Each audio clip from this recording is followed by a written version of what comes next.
Last month, Donald Trump unveiled a bold vision, a Riviera in the Middle East, a plan to turn Gaza into a luxurious seaside resort, complete with a Trump Tower and panoramic sea views.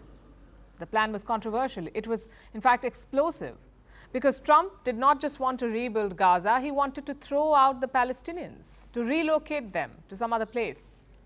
The plan was DOA, dead on arrival, but there was no alternative until yesterday.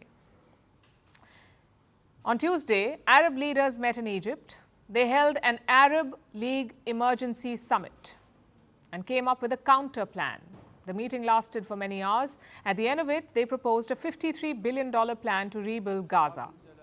So what is this plan? How much time will it take? Who will oversee the reconstruction? And will Israel and Hamas agree to it?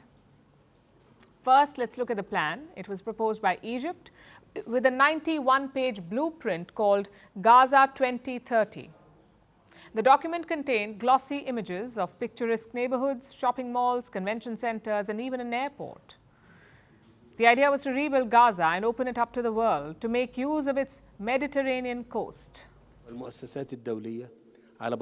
Egypt calls for the adoption of this plan at our summit today and the mobilization of regional and international support for it is a plan that preserves the Palestinian people's right to rebuild their homeland and ensures that they remain on their land.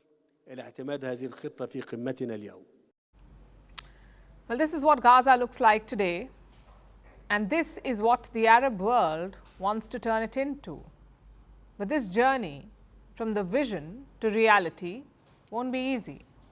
Egypt has laid out 3 stages of this plan. The first is the immediate measures, which could span over 6 months. This includes removing the rubble and mines, repairing the main highway, turning it into a reconstruction corridor, and then building temporary housing.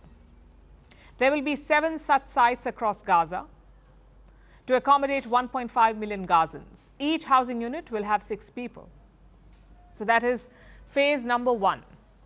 Then we come to phase number 2, which could last for around 2 years. 200,000 permanent homes will be built during this time.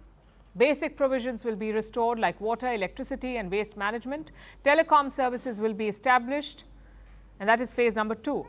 Then there's phase number 3, which could take another 2 to 3 years. During this time, 200,000 more houses will be built.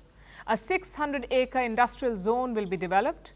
Other important construction includes a fishing port, a commercial seaport, a coastal road, and the Gaza International Airport. They plan to build all of this. The total time for this reconstruction is 5 to 6 years, all 3 phases combined, but it could take longer, maybe up to a decade. This is quite an ambitious plan.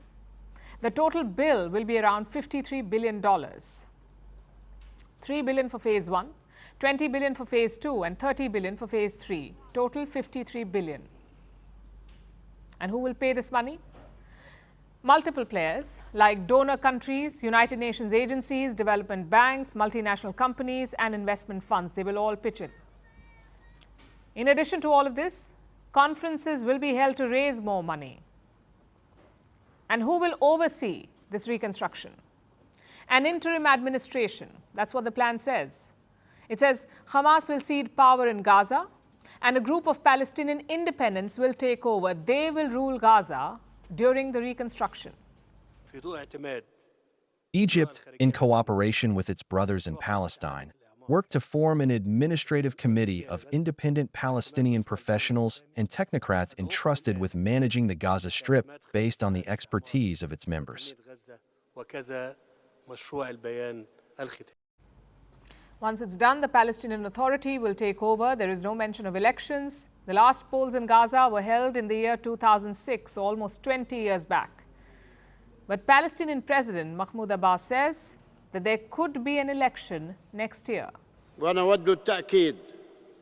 We would like to emphasize that we are fully prepared to hold general presidential and legislative elections within the next year if the appropriate conditions are available in Gaza, the West Bank, and East Jerusalem. So that's the administrative side. What about security? Well, that will be the responsibility of Egypt and Jordan. They will train Palestinian police. The plan also calls for external help, especially from the United Nations Security Council. There is also talk of deploying a peacekeeping force, especially during the rebuilding process. So that essentially is the Egyptian plan for Gaza. And the Arab world has endorsed it. There will be no security or stability for Israel or the region without a political solution that fulfills the aspirations of the Palestinian people. The Palestinian people have the right to establish their independent state on all their territory. It is a grand plan, but will Hamas and Israel agree to it? Hamas has welcomed the rebuilding efforts. It has agreed to an interim government. But Hamas has also drawn a red line, and that is disarmament.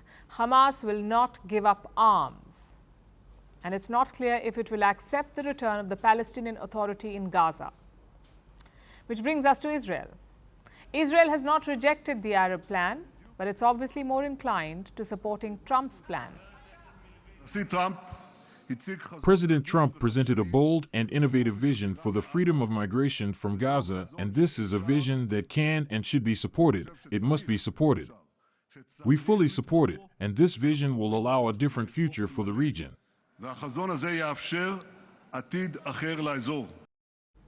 Meanwhile, Washington too has rejected the Arab plan, saying it doesn't reflect the reality. So where does this leave Gaza? Two competing visions, one backed by the Arab world to rebuild and keep Gaza in Palestinian hands. The second, backed by Trump and Israel to settle Gazans elsewhere. Which one will prevail? And will Gaza ever see peace? We can only wait and watch. Merci beaucoup. Hi, how are you? Very well, thank you. Thank you for being here. Namaste, Mr. President. Bharat Kelogon, Komeri Namaste. How many people generally follow you in interviews? Typically in a month, we have viewers up to 150 million. That's more than twice the population of France. And in the last 2 years, we had 3 billion viewers. So I say, Laurent, this is your chance to be famous. You're on Firstpost. One word to describe your equation with Prime Minister Modi. Amitié. As India and France work together, are you creating a new era of non-alignment in the technology space? India is a training superpower. 1 million engineers a year, more than all of Europe and the US combined. So we have that partnership. We have a partnership on the environment and the economy. We also have civilian nuclear programs, and that is something we've developed far beyond the France-India relationship. So we want to work together on AI. And then comes China with its DeepSeek, creating models at a fraction of the cost. Did that innovation take you by surprise? Did that breakthrough make you sit up and think, what did the Chinese do and how? But what did DeepSeek do? They took everything that was already available from the last AI model, and then they recalibrated it. So are you going to ban Chinese AI in France? So we don't have this American approach of banning tech because of where it comes from.